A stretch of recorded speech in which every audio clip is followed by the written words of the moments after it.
السلام علیکم اسٹوڈنٹس، کیسے ہیں آپ؟ امید کرتا ہوں آپ سب خیریت سے ہوں گے۔ اسٹوڈنٹس، جیسا کہ آپ جانتے ہیں نیا ایکیڈمک سیشن شروع ہو چکا ہے، اور اس نئے ایکیڈمک سیشن میں ہم نے جماعت ہفتم یعنی 7ویں جماعت کے میں آپ کو 3 لیکچر ڈیلیور کر چکا ہوں، جس کے دوران ہم نے ایک چیپٹر یعنی ایک باب کا مطالعہ کیا، اس کے کویسچنز آنسر کو پڑھا۔ تو آج ہم اس کا 4تھ لیکچر میں آپ کو ڈیلیور کروں گا، جس میں ہم سیکنڈ چیپٹر کو سٹارٹ کریں گے اسلامیات کے۔ تو اس چیپٹر کا نام ہے خطبہ حجۃ الوداع، خطبہ حجۃ الوداع، اور یہ پیج نمبر 42 پہ ہے۔ پیج نمبر 42 پہ خطبہ حجۃ الوداع۔ خطبہ حجۃ الوداع کیا ہے؟ خطبہ حجۃ الوداع اصل میں آخری خطبہ تھا جو حضور پاک صلی اللہ علیہ وسلم نے اپنے وفات سے کچھ دیر پہلے ادا کیا تھا، یعنی کچھ دیر پہلے فرمایا تھا۔ تو اس کے بارے میں ہم ریڈ آؤٹ کریں گے۔ تو سٹارٹ کرتے ہیں۔ اعوذ باللہ من الشیطان الرجیم، بسم اللہ الرحمن الرحیم۔ خطبہ حجۃ الوداع۔ فتح مکہ کے بعد، یعنی مکہ کو فتح کرنے کے بعد آپ صلی اللہ علیہ وسلم نے خانہ کعبہ کو تمام بتوں سے پاک کر لیا تھا، یعنی خانہ کعبہ سے تمام بتوں کو ہٹا دیا تھا، لیکن آپ صلی اللہ علیہ وآلہ وسلم نے ابھی تک حج نہیں کیا تھا۔ اسی اثناء میں یعنی اسی دوران میں سورۃ النصر نازل ہوئی۔ اسی دوران حضور پاک صلی اللہ علیہ وسلم پر سورۃ النصر نازل ہوئی، جس میں فرمایا گیا کہ لوگ اب گروہ در گروہ یعنی گروپ کی شکل میں اسلام میں داخل ہو رہے ہیں۔ اور اسی صورت میں یہ بھی کہا گیا کہ بس اپنے رب کی تسبیح کرو اور اللہ تعالیٰ سے مغفرت چاہو، یعنی اپنے رب کی تسبیح کرو اور اپنے اللہ تعالیٰ سے معافی چاہو۔ آپ صلی اللہ علیہ وسلم کو معلوم ہو گیا کہ اب آپ صلی اللہ علیہ وآلہ وسلم کے وصال کا وقت، یعنی ان کے انتقال کا وقت، ان کی وفات کا وقت قریب آ گیا ہے۔ چنانچہ آپ صلی اللہ علیہ وآلہ وسلم نے 10 ہجری کو باقاعدہ حج کرنے کا ارادہ کیا۔ 10 ہجری کیا ہے؟ جیسے یہ ہجرت کا جو 10واں سال تھا، جب حضور صلی اللہ علیہ وسلم نے ہجرت کی، اس کے 10ویں سال، جیسے 2019 2020 ہمارا یہاں انگلش کیلنڈر کے مطابق سال ہوتے ہیں، ویسے ہی ہجری کے سال ہیں۔ تو 10 ہجری کو، یعنی ہجرت کے 10ویں سال، یعنی ہجری کے 10ویں سال کو باقاعدہ حج کرنے کا ارادہ کیا گیا۔ تمام قبائل میں اعلان کر دیا گیا۔ قبائل قبیلے کی جمع ہے، ہر قبیلے میں کچھ لوگ ہوتے ہیں، تو قبیلے کی جمع قبائل ہے۔ تمام قبائل میں اعلان کر دیا گیا، یا قبائل کی جگہ قبیلوں بھی کر سکتے ہیں، یا تمام قبیلوں میں اعلان کر دیا گیا کہ وہ اگر چاہیں تو رسول اللہ صلی اللہ علیہ وآلہ وسلم کے ساتھ حج ادا کر سکتے ہیں۔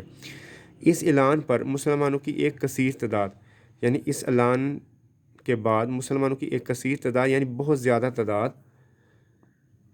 کثیر کا مطلب ہوتا ہے بہت زیادہ،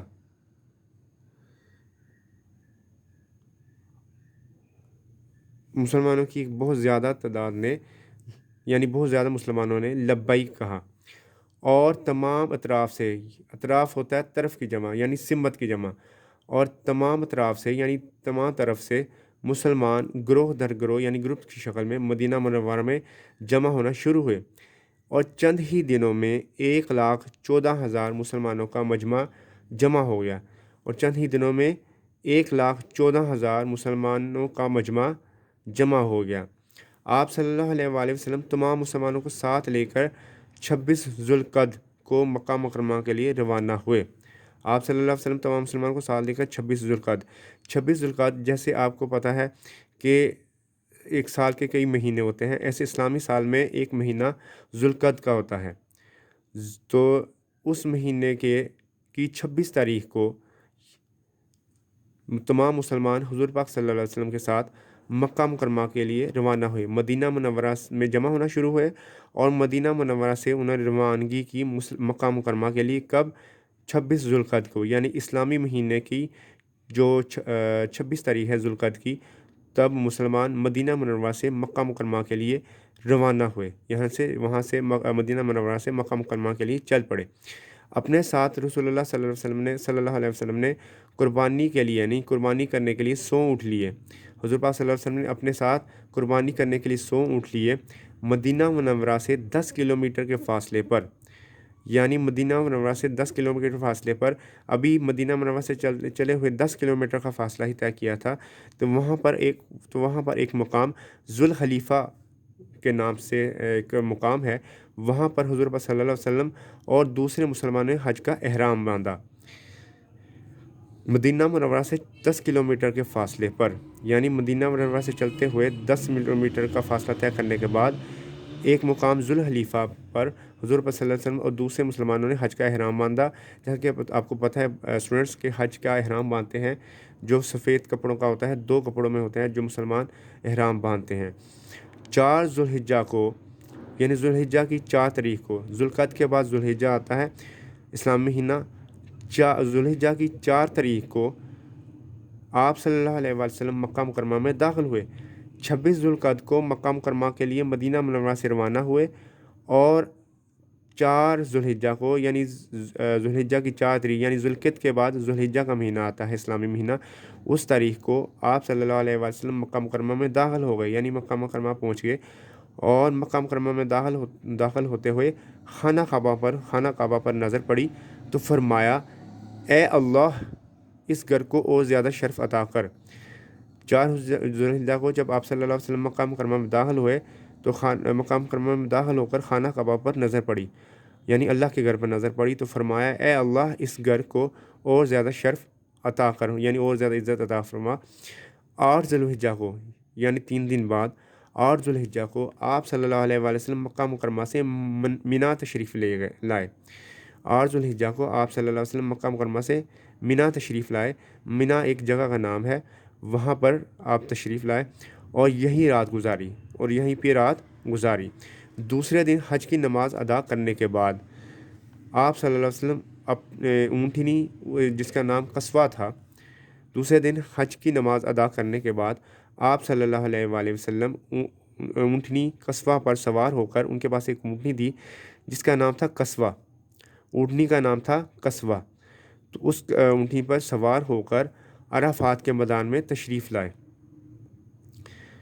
دوسرے دن حج کی نماز ادا کرنے کے بعد آپ صلی اللہ علیہ وسلم اونٹنی قصوہ پر سوار ہو کر عرفات کے میدان میں تشریف لائے۔ اس دوران آپ صلی اللہ علیہ وسلم ہر موقع پر لوگوں کے سامنے حج کے مسائل کی وضاحت کرتے رہے، یعنی اپنے خطبے کے دوران آپ صلی اللہ علیہ وآلہ وسلم ہر موقع پر لوگوں کے سامنے حج کے مسائل کی، یا حج کے دوران کیا مسائل ہو سکتے ہیں ان کے مسائل کی وضاحت کرتے رہے۔ رسول اللہ صلی اللہ علیہ وسلم نے زندگی میں صرف ایک حج ادا کیا، رسول اللہ صلی اللہ علیہ وسلم نے اپنی زندگی میں صرف ایک حج ادا کیا، اور اس کے چند ماہ بعد، یعنی اس کے چند مہینوں بعد آپ صلی اللہ علیہ وآلہ وسلم کا وصال یعنی کہ انتقال ہو گیا، اور اس کے چند ماہ بعد یعنی چند مہینوں بعد آپ صلی اللہ علیہ وسلم کا وصال یعنی کہ انتقال ہو گیا۔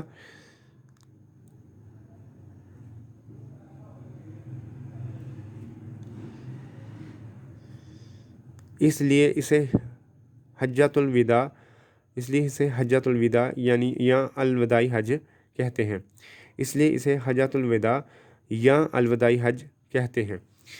ظہر کی نماز کے بعد آپ صلی اللہ علیہ وسلم نے اپنا مشہور خطبہ حجۃ الوداع ارشاد فرمایا۔ ظہر کی نماز کے بعد آپ صلی اللہ علیہ وسلم نے اپنا مشہور خطبہ حجۃ الوداع ارشاد فرمایا۔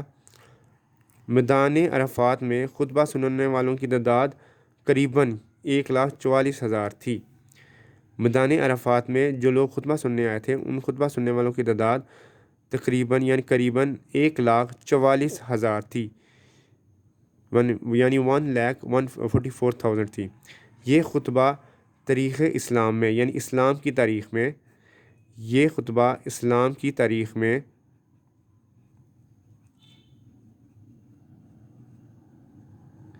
مذہبی یعنی مذہب کے لحاظ سے، اور سیاسی یعنی سیاست کے لحاظ سے بڑی اہمیت کا حامل ہے، یعنی اس کی بڑی اہمیت ہے۔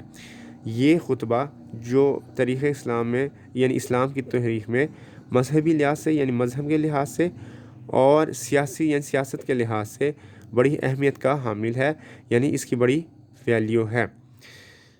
بچوں، آج ہم یہاں تک اس کی ریڈنگ کریں گے، اور اس کے بعد میں آپ کو اس کے لانگ کویسچن کی طرف لیے چلتا ہوں۔ تو اس کا فرسٹ لانگ جو کویسچن ہے،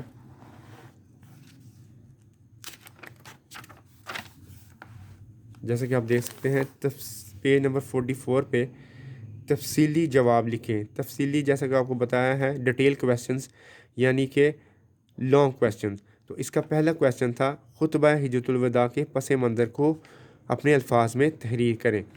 خطبہ حجۃ الوداع کے پس منظر کو اپنے الفاظ میں تحریر کریں یعنی کہ ایسی کیا وجوہات تھیں یا ایسی کیا ریزن تھی کہ جس کی وجہ سے خطبہ حجۃ الوداع حضور پاک صلی اللہ علیہ وسلم نے فرمایا. تو اس کا آنسر میں آپ کو تھرو واٹس ایپ سینڈ کر دوں گا. ہوپ سو آپ کو اس کی سمجھ آ گئی ہوگی. تو اس کو نیٹ کاپی پر نیٹ اینڈ کلین آپ نے لکھنا ہے اور اس کو اچھی طرح یاد کرنا ہے. تو اب مجھے اجازت دیجیے. اللہ آپ کا حامی و ناصر ہو. اللہ حافظ.